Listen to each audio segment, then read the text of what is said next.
Hello दोस्तों।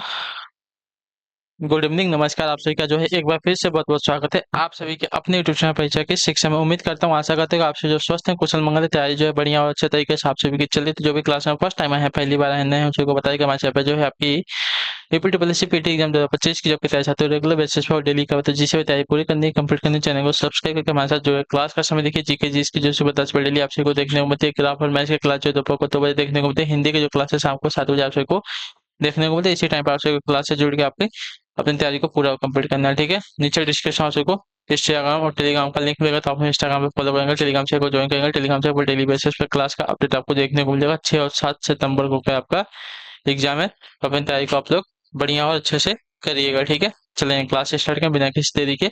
एक एक क्वेश्चन आपके एग्जाम के लिए बहुत ही इंपॉर्टेंट है। क्लास स्टार्ट करने से पहले जिसने अभी तक क्लास को लाइक नहीं किया, लाइक करेंगे, शेयर नहीं किया, शेयर करेंगे, और जिसने अभी तक चैनल को सब्सक्राइब नहीं किया, चैनल को सब्सक्राइब करेंगे, ठीक है। पहला क्वेश्चन है न्यूमिस्मेटिस्ट का आशय क्या, बताइए। न- न- नमिस नमिस्मटिस्ट का आशय क्या है। तो नमिस्मटिस्ट का आशय देखा जाएगा तो आपका हो जाएगा साथियों मुद्रा शास्त्री, ठीक है। ऑप्शन नंबर आपका सी राइट होगा, ठीक है। क्लियर सभी को। नमिस नमिस्मटिस्ट, ठीक है। नमिस्मटिस्ट का आशय होता है मुद्रा शास्त्री से, ठीक है। ऑप्शन नंबर सी आपका सही है। अपनी करनी पार उतरनी लोकोकित का अर्थ क्या है? अपनी करनी पार उतरनी, इस लोकोकित का अर्थ क्या हो जाएगा। तो इस लोकोकित का अर्थ हो जाएगा साथियों अपने किए का फल भोगना, ठीक है। ऑप्शन नंबर हमारा डी राइट हो, ठीक है। अपनी करनी पार उतरनी लोकोकित का आशय हो जाएगा अपने किए का फल भोगना, ठीक है। चलिए आपका 8वां नंबर है। विसर्ग का प्रयोग किन शब्दों में नहीं होता है। तद्भव, तत्सम, संकर या ये सभी में। तो इसका आंसर हो जाएगा साथियों ये सभी में, ठीक है। ऑप्शन नंबर हमारा डी राइट हो, ठीक है। विसर्ग का प्रयोग तद्भव, तत्सम एवं संकर इनमें से किसी शब्द में भी नहीं होता है, ठीक है। तो ऑप्शन नंबर हमारा डी राइट होगा, ये सभी के सभी ऑप्शन। चलिए क्वेश्चन नंबर 9 है। अधोलिखित में कौन सा शब्द आपका तत्सम नहीं है। तस्कर, ध्यान, बोध, हाथ। तो इसका आंसर हो जाएगा साथियों हाथ। हाथ आपका जो है तद्भव शब्द है, तत्सम नहीं है, ठीक है। तस्कर, ध्यान, बोध आपके तत्सम शब्द है, ठीक है। हाथ आपका जो है इसका तत्सम हस्त होता है, हस्त, ठीक है। अगला प्रश्न है आपका साथियों 10वां नंबर। जिसकी भुजाएं घुटनों तक लंबी हो, इसके लिए एक शब्द क्या हो जाएगा। तो जिसकी भुजाएं घुटने तक लंबी हो उसको अजानुबाहु कहते हैं, ठीक है। ऑप्शन नंबर हमारा ए राइट होगा, ठीक है। जिसकी भुजाएं घुटने तक लंबी होती है उसको अजानुबाहु कहते हैं। अगला प्रश्न आपका 11 नंबर। उत्तर दीजिएगा, राइट आंसर क्या हो जाएगा। दीर्घ उलझत टूटत कुटुम जुरत चतुर चित्त प्रीति परत गांठी दुर्जन ही दई नई यह रीति। उक्त दोहे में प्रयुक्त अलंकार कौन सा, ठीक है। दीर्घ उलझत टूटत कुटुम जुरत चतुर चित प्रीति परत गांठी दुर्जन ही दई नई यह रीति। तो इस दोहे में प्रयुक्त अलंकार कौन सा है। तो इसमें आपका अलंकार है असंगति अलंकार, ठीक है। ऑप्शन नंबर हमारा बी राइट होगा, ठीक है। प्रस्तुत पंक्ति में असंगति अलंकार अर्थात जहाँ कारण और कार्य में असंगति का अभाव हो, जैसे उलझती है आंखें लेकिन टूटते कुटुंब हैं। तो इसमें आपका असंगति अलंकार दिया गया, ठीक है। अगला प्रश्न है साथी आपका है 12 नंबर। क्या है? निम्नलिखित में से परावर्ती युग्म के संदर्भ में गलत है, कौन सा बताइए। देखिए आंख का चक्षु दिया गया सही है, ठीक है। इंद्र का सुरपति दिया गया भी सही है। गधा का वैशाख नंदन दिया गया भी सही है। आकाश का जलद दिया गया है, ये आपका गलत है, ठीक है। ऑप्शन नंबर डी आपका गलत है। आकाश यानी कि आसमान होता है, जलद यानी कि बादल होता है, ठीक है। तो ये आपका प्राची युग्म आपका यहाँ पे गलत दिया गया है, ठीक है। क्लियर है। चलिए अगला प्रश्न है आपका साथियों है 13 नंबर। नीचे दिए गए वाक्यों में से कौन सा वाक्य त्रुटिहीन है, ठीक है। गलत शब्द गलत वाक्य कौन सा हमें बताना है, ठीक है। तो देखिए मेरे घर के पास एक पानी की दुकान है, सही बात है। त्रुटिहीन ना, त्रुटिहीन मतलब इसमें त्रुटि ना हो। तो मेरे घर के पास एक पान की दुकान बोला है, एक पान की दुकान नहीं, पान की एक दुकान होगा ना, पान की एक दुकान, तो पान की एक दुकान, लेकिन क्या रहेगा मेरे घर के पास एक पान की दुकान स्थित है, गलत हो जाएगा यहाँ पे, ठीक है। मेरे घर के पास एक पानों की, ये भी गलत हो जाएगा, ठीक है। मेरे घर के पास पान की एक दुकान ठीक है, तो ऑप्शन नंबर आपका डी वाला राइट होगा। ठीक है, मेरे घर के पास पान की एक दुकान है, ये आपका त्रुटिहीन वाक्य, शुद्ध वाक्य। ठीक है, अगला आपका 14 नंबर प्रश्न क्या देगा? हिंदी में जासूसी उपन्यास के प्रसिद्ध लेखक रहे हैं कौन? बताइए, हिंदी में जासूसी उपन्यासों के प्रसिद्ध लेखक कौन रहे हैं? देखिए, आपका राइट आंसर होगा यहाँ पे गोपाल राम गहमरी। ठीक है, ऑप्शन नंबर हमारा बी राइट होगा। ठीक है, हिंदी में जासूसी उपन्यासों के प्रसिद्ध लेखक आपके गोपाल गोपाल राम गहमरी रहे हैं। ठीक है, इन्होंने जो है 200 से अधिक जासूसी उपन्यास लिखे तथा जासूस नामक पत्रिका निकाली। ठीक है, चलिए अगला प्रश्न आपका साथी है 15। प्रच्छन्न शब्द का विलोम बताइए। प्रच्छन्न शब्द का विलोम क्या हो जाएगा? तो प्रच्छन्न शब्द का विलोम आपका प्रतिपन्न होता है। ठीक है, प्रतिपन्न, ऑप्शन नंबर हमारा बी राइट होगा। प्रच्छन्न शब्द का विलोम आपका प्रतिपन्न हो जाएगा। अगला है आपका अरेंज करना है। ठीक है, निम्नलिखित 6 वाक्यांशों में से प्रथम और अंतिम निश्चित है, शेष को उचित क्रम में व्यवस्थित किया, अरेंज कर दिया। ठीक है, जब तक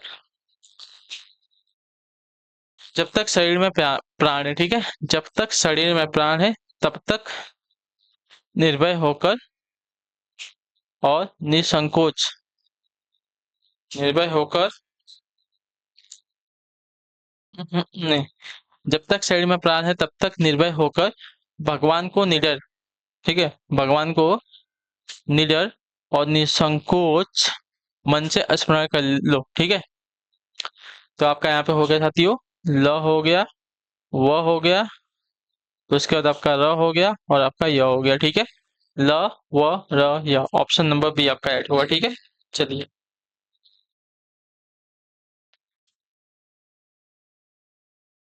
द्विगु समास का उदाहरण नहीं है।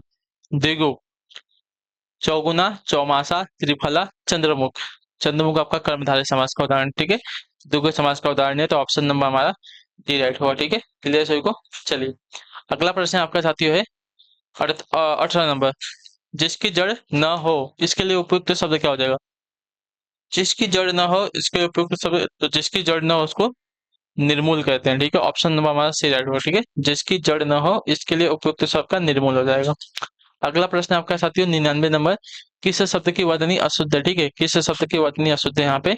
तो देखिए, घृणा, घृणा दिया गया है, घृणा, घृणा नहीं होता है, घृणा होता है। ठीक है, घृणा होता है।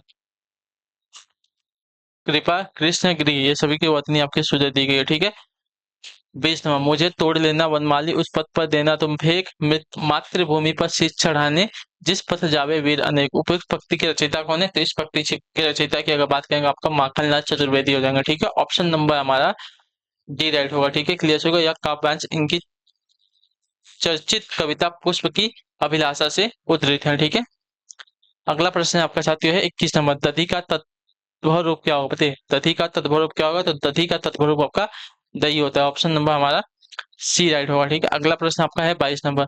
नभ में झपटट बाज लकी भूल्यो संकल प्रपंच कपटती, क्या? नभ में झपटट बाज लकी भूल्यो सकल प्रपंच कंपति तनु व्याकुल नयन लावक हिल्यो न रंच। ठीक है, तो उपयुक्त पंक्तियों में कौन सा रस है? तो इन पंक्तियों में रस की अगर बात करेंगे तो आपका राइट आंसर होगा साथियों भयानक रस है। ठीक है, ऑप्शन नंबर हमारा सी राइट होगा। ठीक है, आकाश में बाज को झपटते देखकर सारे कार्य भूल गया, तन कांपने लगा, नित्य व्याकुल हो उठे और रंच मात्र भी नहीं हिला, इसका अर्थ है। ठीक है, इस पंक्ति का तो आपका भयानक रस है यहाँ पर। ठीक है, 23 नंबर है। निम्नलिखित में से कौन तत्सम शब्दों की जोड़ी नहीं है? ठीक है, तो तत्सम शब्दों की जोड़ी आपका देखेगा, कर्म का विद्या दिया गया, दधि का पात्र दिया गया, तो दधि का हाथ नहीं होता है, दधि का भात नहीं होगा, तत्सम शब्दों की जोड़ी आपका ये वाला नहीं है। ठीक है, मत्स्य का भृगु दिया गया, ज्ञान का क्षेत्र दिया गया। ठीक है, अगला प्रश्न आपका है 24 नंबर। अति उपसर्ग का अर्थ क्या होगा? तो अति उपसर्ग का अर्थ आपका देगा बाहुल्य हो जाएगा। ठीक है, अति उपसर्ग का अर्थ होता है बाहुल्य। ठीक है, ऑप्शन नंबर आपका ए सही हो जाएगा। ठीक है, अर्थात अधिक होता है। ठीक है, अगला आपका साथी है 25 में। प्रतिकूल का विलोम से होता है। ठीक है, प्रतिकूल का विलोम क्या होगा? तो प्रतिकूल का विलोम आपका अनुकूल से होता है, ऑप्शन नंबर हमारा सी राइट होगा। ठीक है, प्रतिकूल का विलोम आपका अनुकूल हो जाएगा। अगला प्रश्न है आपका साथी 26वां प्रश्न। निम्नलिखित में से एक विष्णु का प्राचीन शब्द नहीं है, कौन सा बताइए? एक विष्णु का प्राचीन शब्द कौन सा नहीं है? तो आपका राइट आंसर यहाँ पे हो जाएगा साथियों विष्णु का प्राचीन शब्द होगा एक, नहीं देखेंगे आपका कमलासन, ऑप्शन नंबर हमारा डी राइट होगा। ठीक है, विष्णु का पर्यायवाची आपका कमलासन नहीं होता, ठीक है, या ब्रह्मा का पर्यायवाची है। ठीक है, कमलेश, कमलाकांत और कमलापति ये सभी आपके विष्णु के पर्यायवाची शब्द है। अगला प्रश्न है कि साथियों आपका है 27 नंबर, अनुरोध आग्रह शब्द युग्म में अनुरोध का अर्थ होता है विनय पूर्वक याचना करना, तो आग्रह का आशय होगा क्या? तो आग्रह का आशय हो जाएगा साथियों आपका अधिकार भावना से उद्भूत याचना। ठीक है, ऑप्शन नंबर हमारा ए राइट होगा। ठीक है, आग्रह शब्द का आशय है अधिकार भावना से उद्भूत याचना करना होता है। ठीक है, अगला है आपका 28 नंबर, निम्नलिखित शब्दों में से विशेष्य को चुनिए। ठीक है, विशेष्य को चुनना है, तो विशेष आपका देखा जाएगा यहाँ पे आकाश हो जाएगा। ठीक है, आकाश आप हमारा विशेष है, आकाश की क्या होता है? विशेषता बताई जाती है। आकाशीय, आराध्य, आश्रित ये सभी आपके क्या है? विशेष से नहीं है। ठीक है, अगला प्रश्न है आपका साथियों है 29 नंबर, क्या तुमने खाना खा लिया? किस प्रकार का वाक्य है? तो आपका राइट आंसर है प्रश्नवाचक वाक्य है। क्या तुमने खाना खा लिया? तो आपका प्रश्नवाचक वाक्य हो जाएगा, ऑप्शन नंबर हमारा बी राइट होगा। ठीक है, क्लियर है सभी को? चलिए अगले क्वेश्चन को देखेंगे आपका साथियों है 30 नंबर, उसने नहाकर भोजन किया। नहाकर भोजन किया, इस वाक्य में नहाकर निम्नलिखित में से किस क्रिया का उदाहरण है? तो आपका राइट आंसर हो जाती है पूर्वकालिक क्रिया का। ठीक है, ऑप्शन नंबर हमारा डी राइट होगा। नहाकर जब पहली क्रिया समाप्त कर दूसरी क्रिया जो है तुरंत शुरू की जाती है, पहली क्रिया क्या होती है? पूर्वकालिक क्रिया हो जाती है। ठीक है, अगला प्रश्न है आपका 31 नंबर, निम्नलिखित शब्दों में से किस एक का लिंग परिवर्तन हिंदी भाषा में प्रचलित नहीं है? ठीक है, निम्नलिखित शब्दों में से किस एक का लिंग जो है परिवर्तन हिंदी भाषा में प्रचलित नहीं है? तो इसका राइट आंसर आपका हो जाएगा साथियों यहाँ पे कोयल का। ठीक है, ऑप्शन नंबर हमारा सी राइट होगा। ठीक है, क्लियर सभी को? कोयल का लिंग परिवर्तन हिंदी भाषा में प्रचलित नहीं है। अगला क्वेश्चन आपका साथियों है 32, राज्यपाल में कौन सी संधि है? राज्यपाल में कौन सी संज्ञा है? तो राज्यपाल में अगर देखा जाएगा तो आपका जातिवाचक संज्ञा होगा। ठीक है, किसी का नाम नहीं है, एक पद का नाम है, तो पद बहुत जन को मिलता है। ठीक है, तो आपका जातिवाचक संज्ञा हो जाएगा, ऑप्शन नंबर हमारा बी राइट होगा। ठीक है, राज्यपाल हमारा जातिवाचक संज्ञा है। निम्नलिखित में से कौन सा शब्द आपका तद्भव शब्द तद्भव नहीं है? ठीक है, निम्नलिखित में से कौन सा शब्द आपका तद्भव नहीं है? तो यहाँ पे जो दिया गया अंग्रेज, अंग्रेज हमारा तद्भव शब्द नहीं, ऑप्शन नंबर हमारा डी रहेगा। ठीक है, अंग्रेज शब्द हमारा तद्भव शब्द ना होकर आपका विदेशी शब्द है। ठीक है, अगला प्रश्न है आपका साथियों है 34वां प्रश्न, निम्नलिखित में से कौन सा वाक्य सही है? ठीक है, कौन सा वाक्य आपका सही है यहाँ पे? तो देखिए, श्री राम 14 वर्ष के बाद वन से वापस लौटे, वापस दिया गया है तो लौटे, लौटना दिया गया तो वापस का जरूरत नहीं है। ठीक है, वापस और लौटे एक साथ नहीं आएगा। ठीक है, यहाँ पे भी वापस लौटो दिया गया, ये भी गलत हो जाएगा। ठीक है, तो श्री राम 14 वर्ष के बाद वन से लौटे होगा। ठीक है, लौटना मतलब वापस आना ही होता है। ठीक है, तो यहाँ पे वापस शब्द नहीं प्रयोग होगा, ये बात याद रखिएगा। ठीक है, चलिए अगला प्रश्न है आपका साथियों है 35 नंबर प्रश्न, रक्षाबंधन नाटक के रचयिता कौन है? रक्षाबंधन नाटक के रचयिता कौन है? तो इसके रचयिता आपके हो जाएंगे साथियों हरिकृष्ण प्रेमी, ऑप्शन नंबर हमारा बी राइट हुआ। ठीक है, अगला प्रश्न है साथियों आपका 36 नंबर, निम्नलिखित में से एक स्वर्ण का प्रवाची शब्द नहीं है, कौन सा होते हैं? निम्नलिखित में से एक स्वर्ण का प्रवाची नहीं है, कौन? तो आपका राइट आंसर यहाँ पे हो जाएगा साथियों हिरण्या। ठीक है, हिरण्या जो है एक स्वर्ण का प्राची शब्द नहीं है। ठीक है, हेम, हाटक और कलधौत ये सभी आपके स्वर्ण के प्राची शब्द है। ठीक है, हिरण्या जो है इस स्वर्ण यानी कि सोने का प्राची शब्द नहीं होता। अगला प्रश्न आपका साथियों है 37 नंबर, उत्तर दीजिएगा, राइट आंसर क्या होगा? तो निम्नांकित में योगुण शब्द है कौन सा? तो योगुण शब्द की अगर बात करें यहाँ पे पंकज हो जाएगा, ऑप्शन नंबर हमारा डी राइट होगा। ठीक है, पंख प्लस ज, ठीक है, आपका कमल होता है योगुण शब्द है। ठीक है, पंख प्लस ज यानी कि पंख यानी कि कीचड़ में जन्म ले वाला पंकज होता है। ठीक है, यानी कि कमल की बात हो रही है यहाँ पे। तो योगुण शब्द जिसके पेट में माँ ने रस्सी यानी कि दाम बांधी हो उसे कहते हैं, जिसके पेट में माँ ने रस्सी यानी कि दाम बांधी हो उसे क्या कहते हैं? तो उसे कहा जाता है आपका साथियों दामोदर। ठीक है, ऑप्शन नंबर हमारा डी राइट हो। ठीक है, जिसके पेट में माँ ने रस्सी यानी कि दाम बांधी हो उसे आपका एक शब्द में दामोदर कहा जाएगा। दाम धन उदर, ठीक है, दाम जो उदर पे है। ठीक है, पैतृक शब्द में कौन सा प्रत्यय है? तो पैतृक में आपका जो है एक प्रत्यय लगा, ऑप्शन नंबर हमारा सी राइट होगा। ठीक है, अगला प्रश्न आपका साथियों 40 नंबर, बताइएगा राइट आंसर, निष्काम शब्द में कौन सा उपसर्ग है?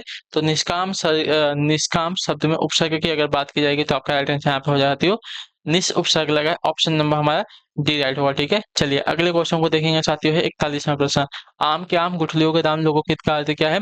तो देखिए, आम के आम गुठलियों के दाम इस लोकोकित का सही अर्थ अगर देखा जाएगा साथियों आपका हो जाएगा दोहरा लाभ। ठीक है, यानी कि आम के तो दाम मिल गए प्लस उसकी जो गुठलियां हैं जो कि किसी काम की नहीं थी उसके भी दाम हमें मिले, यानी कि दोहरा लाभ यहाँ पे मिल गया। ठीक है, अगला है आपका साथियों 42 नंबर, शुद्ध वर्तनी वाला शब्द कौन सा है यहाँ पे? तो देखिए 42 नंबर है शुद्ध वर्तनी वाला शब्द, अगर देखा जाएगा यहाँ पे ईर्ष्या, ये वाली वर्तनी आपकी शुद्ध है। ठीक है, ईर्ष्या की वर्तनी ऑप्शन नंबर डी वाली जो दी गई साथी आपकी राइट है। अगला प्रश्न है आपका साथी है 43वां, होश उड़ जाना के लिए उपयुक्त मुहावरा होगा क्या? तो होश उड़ जाना मुहावरा के लिए उपयुक्त शब्द अगर देखा जाएगा तो आपका राइट आंसर होगा सिट्टी पिट्टी गुम हो जाना। ठीक है, ऑप्शन नंबर सी जो दिया गया साथी आपका राइट आंसर होगा। ठीक है, इधर सभी को चलिए अगले क्वेश्चन को देखेंगे, आपका है 44। तो पर वारो उस, ठीक है, तो पर वारो उर्वशी शून्य राधिके सुजान तुम मोहन के उर्वशी कह हूं उर्वशी सुजान, उपयुक्त दोहे में कौन सा अलंकार है? ठीक है, तो इस दोहे में अलंकार की अगर बात करेंगे तो यहाँ पे आपका अलंकार हो जाएगा साथियों यमक अलंकार। ठीक है, ऑप्शन नंबर हमारा ए राइट होगा। ठीक है,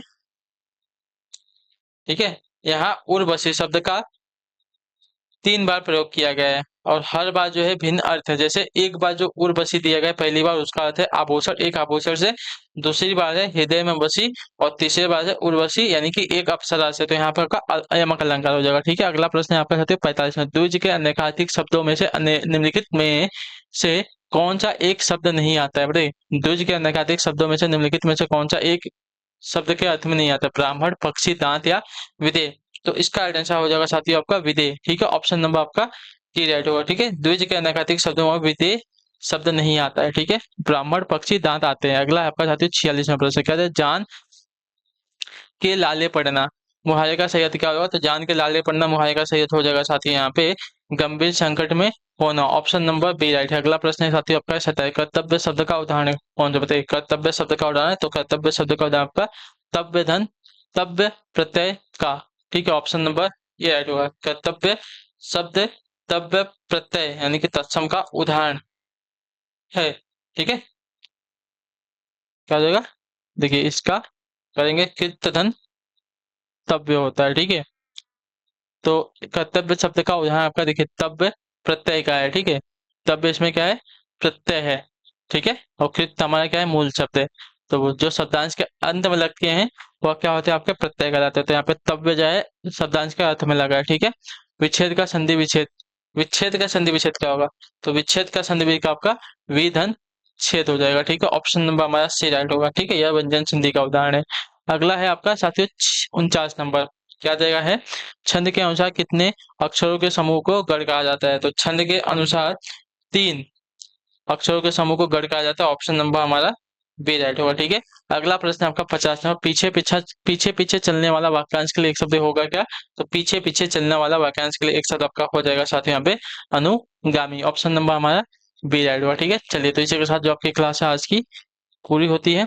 कोई भी डाउट हो, कोई भी क्वेश्चन हो, कोई भी क्वेरी हो, नीचे कमेंट करके हमें पूछ लीजिएगा। क्लास अच्छी लगी क्लास को लाइक करेंगे, चैनल पहले चैनल को सब्सक्राइब करें। हम आपसे मिलते हैं आपकी अगली क्लास में, नेक्स्ट क्लास में। तब तक के लिए टाटा बाय बाय, जय हिंद, जय भारत। आपसे क्लास से जुड़ने के लिए बहुत बहुत ही धन्यवाद साथियों।